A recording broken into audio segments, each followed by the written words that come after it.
আল্লাহ রাব্বুল আলামিন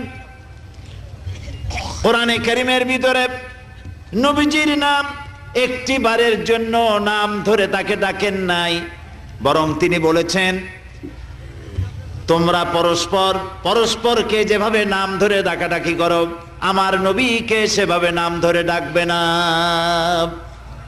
আল্লাহ নিষেধ করেছেন আমার নবীর নাম ধরে ডাকবে না। সুবহানাল্লাহি বিহামদিহি। এই পৃথিবীতে যত নবী আসছেন সমস্ত নবীরা হলেন এলাকা ভিত্তিক নবী, অঞ্চল ভিত্তিক নবী।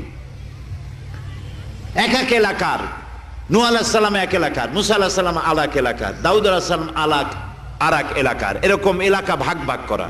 কিন্তু মুহাম্মদ সাল্লাল্লাহু আলাইহি সাল্লামকে আল্লাহ রাব্বুল আলামিন কোন এলাকার জন্য নবী বানান নাই।